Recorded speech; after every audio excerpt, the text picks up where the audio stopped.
Assalamualaikum warahmatullahi wabarakatuh.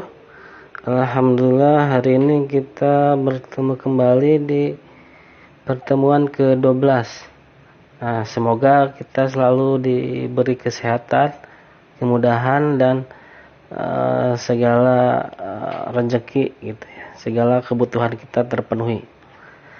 Nah, untuk hari ini kita akan membahas mengenai struktur kontrol ya, struktur kontrol. Nah, jadi nanti di sini ada statement if else, kemudian statement switch ya.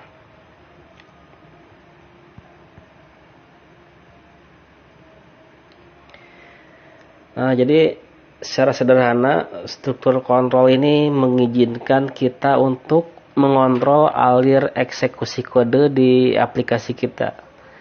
Nah, secara umum program dijalankan secara berurutan baris demi baris. Nah, dan struktur kontrol ini mengizinkan kita untuk mengubah aliran tersebut. Jadi biasanya tergantung pada kondisi tertentu. Struktur kontrol adalah fitur yang dalam bahasa PHP mengizinkan script ya, merespon secara berbeda terhadap input atau situasi yang berbeda.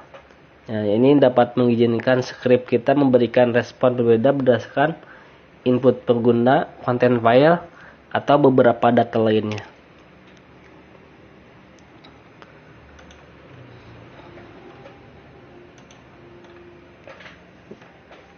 Nah, pada pertemuan sebelumnya ya kita sudah membahas mengenai dasar PHP ya. Nah, tapi ini harus banyak dipelajari lagi ya untuk dasar PHP-nya. Nah, untuk dasar PHP-nya yaitu harus dipelajari mengenai membuat variabel gitu, manipulasi dengan operator, kemudian harus mengetahui tipe data, dan juga harus bisa memahami bagaimana menampilkan dengan perintah echo. Nah, jadi untuk program atau untuk materi sekarang itu kita akan mempelajari ke struktur kontrol gitu.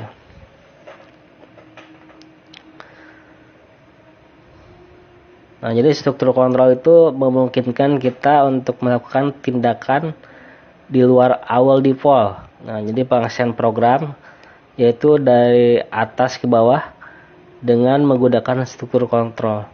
Jadi kita bisa mengeksekusi sebagian kode program dan tidak juga mengeksekusi sebagian lainnya.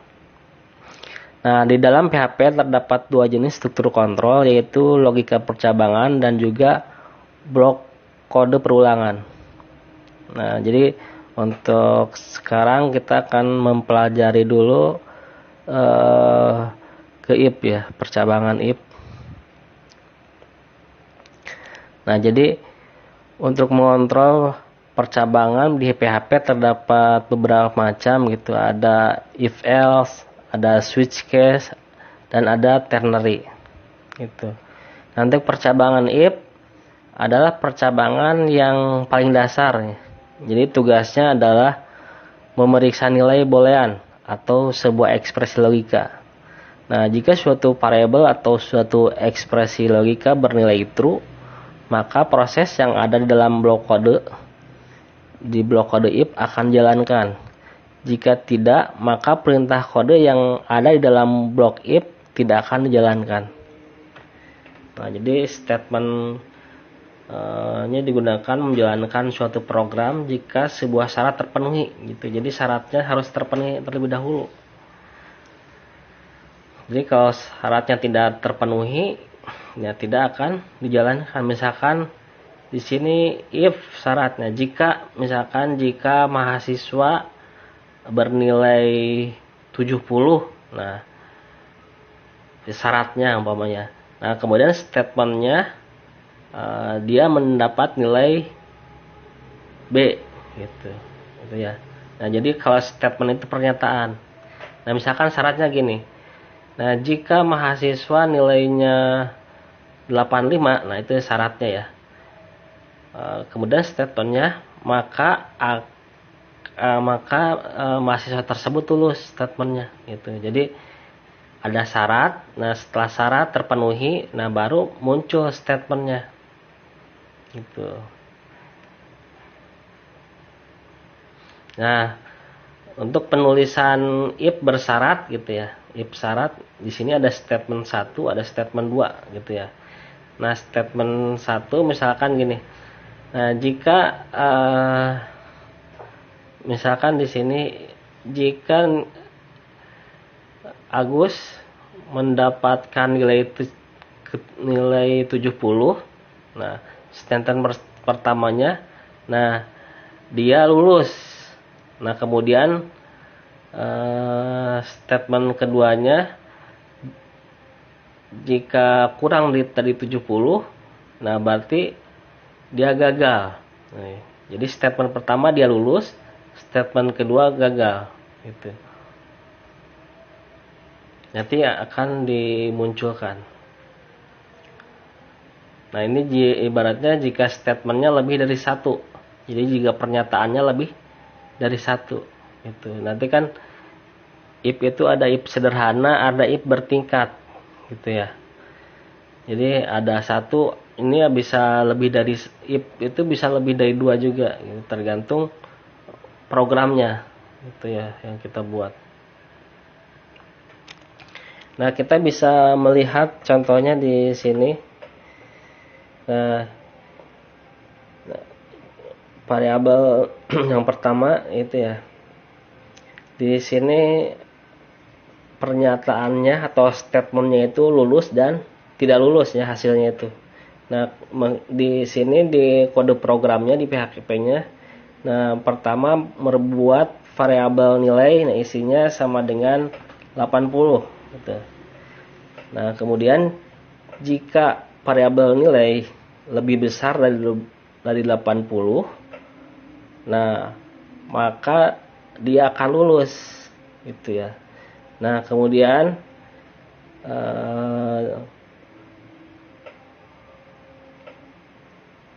jika nilainya lebih kecil dari 80, nah maka dia tidak lulus gitu ya. Nah, nanti akan ketika dijalankan kemudian kita input, nah misalkan di inputnya 70, nah berarti dia hasilnya tidak lulus gitu ya. Nah, tapi kalau di inputnya lebih besar dari 80, nah dia akan muncul statementnya lulus gitu. Nah, nanti kita akan contohkan untuk prakteknya ya. Nah, berarti di sini fungsi if-nya itu untuk mencari lulus dan tidak lulus gitu ya. Jadi jika nilainya lebih besar dari 80, nah jika misalkan nilainya lebih besar dari 80, nah dia akan lulus hasilnya. Jadi statement atau pernyataan lulus. Nah, jika nilai dia kurang dari 80, nah berarti dia tidak lulus gitu.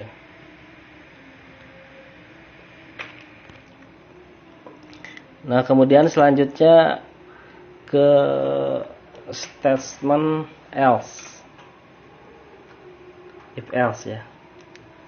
Nah, jadi ketika kondisi tertentu kita ingin menjalankan program tertentu,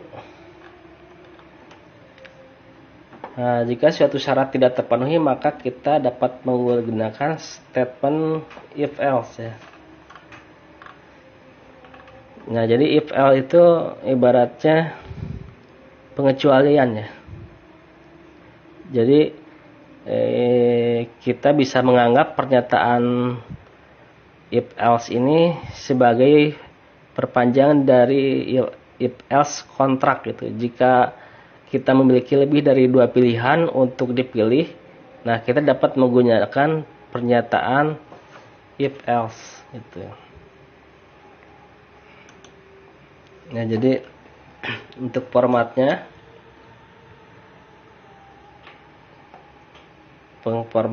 untuk if else ini,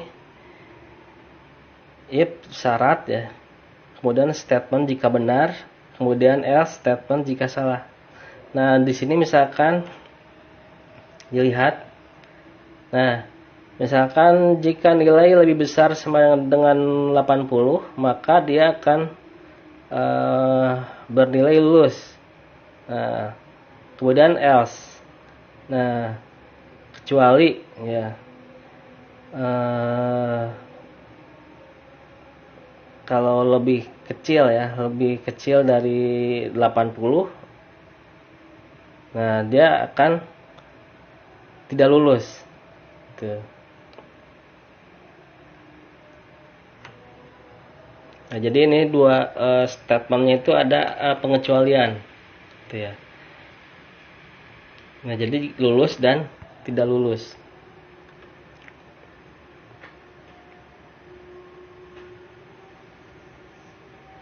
Nah, jadi kalau if else itu, jadi kita bisa menggunakan contoh cerita.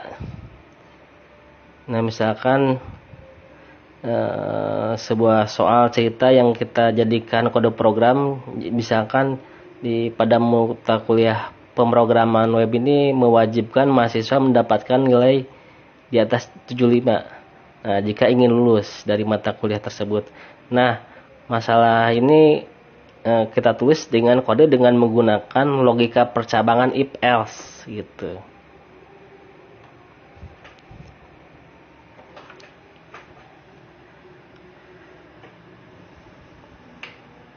Nah, jadi statement control ini digunakan jika ketika syarat pertama tidak terpenuhi. Jadi ada syarat kedua, ketiga, seterusnya yang menjadi syarat. Jadi ibaratnya ini kalau if else ini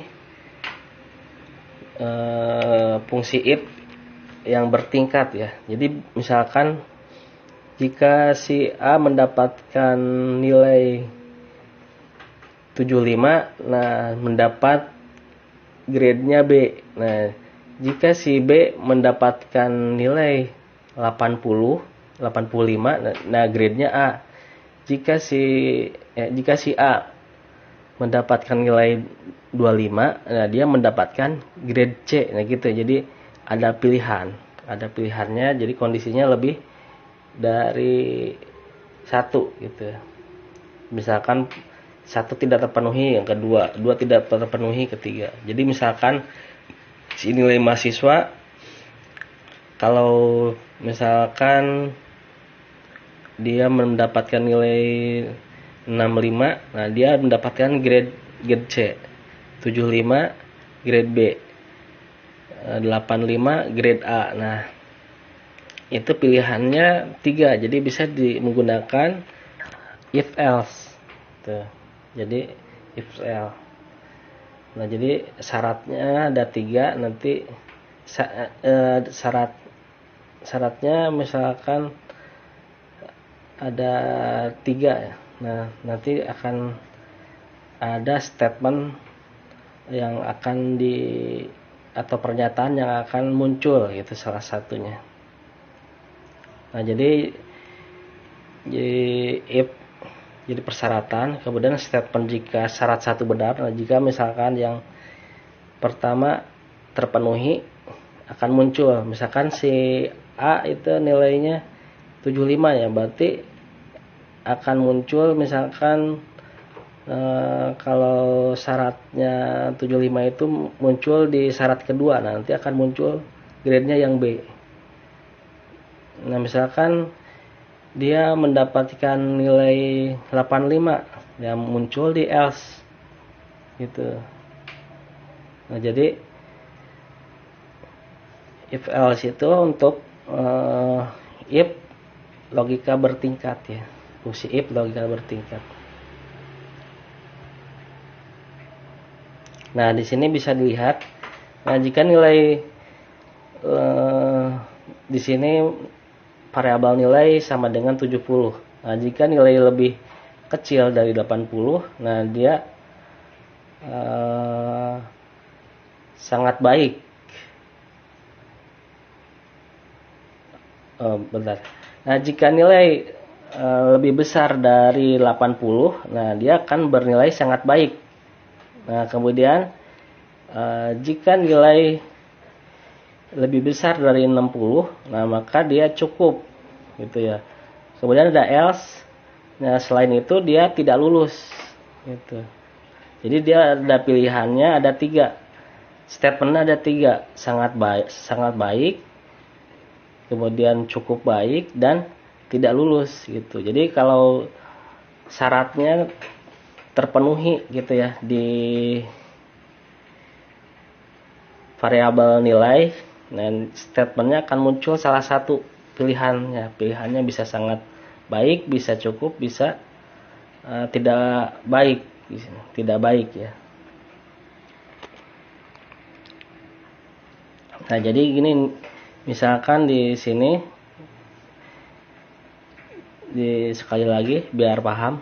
Nah, di sini misalkan variabel nilainya sama dengan 70 gitu ya. Nah, kemudian jika variabel nilai lebih besar dari 80, nah maka statementnya sangat baik. Nah, kecuali jika nilai lebih besar dari 60, nah dia akan mendapat pernyataan cukup baik. Kecuali dari pernyataan 1 dan pernyataan 2 dia tidak baik. Jadi selain nilai berarti kurang dari 60 gitu ya. Kurang dari 60 nanti dia tidak baik hasilnya, statementnya. Nah, kemudian selanjutnya ada statement switch ya. Nah, statement switch itu agak mirip dengan pernyataan if else yang mana baru saja kita bahas ya di bagian sebelumnya. Satu-satunya perbedaan adalah ekspresi yang sedang diperiksa.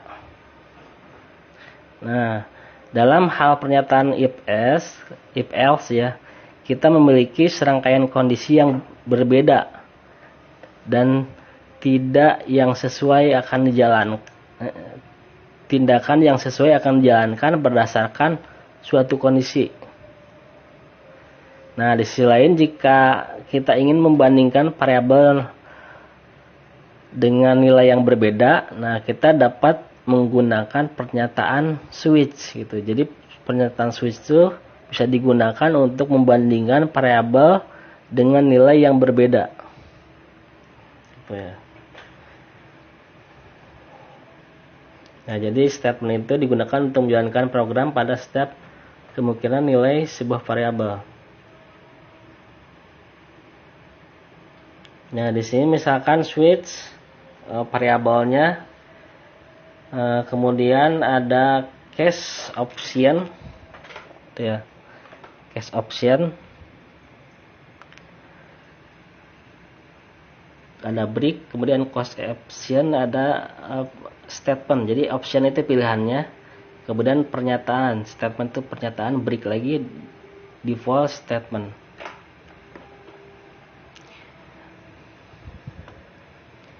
Nah, jadi seperti yang dilihat pada contoh, jadi kita ingin memeriksa nilai dari sebuah variabel, gitu ya.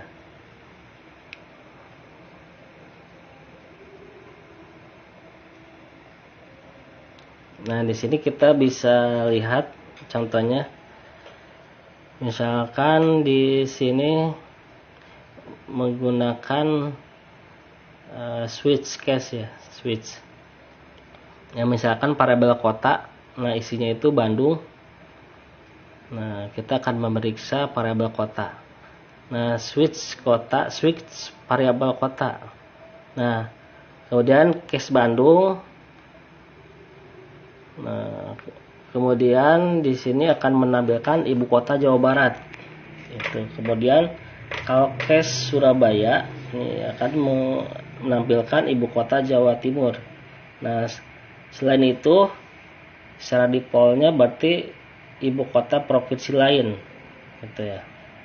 Nah, karena ini merupakan mencari Bandung gitu ya, nanti akan muncul case pertama itu ibu kota Jawa Barat.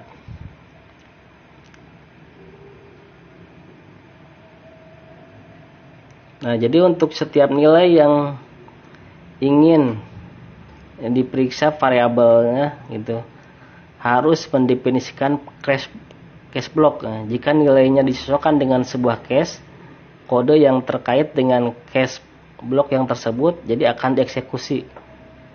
Nah, jadi kita perlu menggunakan pernyataan break untuk mengakhiri eksekusi kode. Nah, jika kita menggunakan pernyataan break, eksekusi script akan dilanjutkan hingga blok akhir di dalam pernyataan switch. Nah, jika ingin mengeksekusi potongan kode, yaitu jika nilai variabel tidak cocok dengan kasus apapun, nah kita dapat mendefinisikan di bawah default block. Nah, jadi tentu saja itu tidak wajib, itu hanya cara untuk menyediakan kasus default. Nah, jadi untuk struktur kontrol bersyaratnya kita nanti akan membahas di looping ya. Selain itu ada di looping. Nah, sampai di sini pertemuan hari ini ya. Nanti kita akan melanjut ke mempraktekannya. Sekian.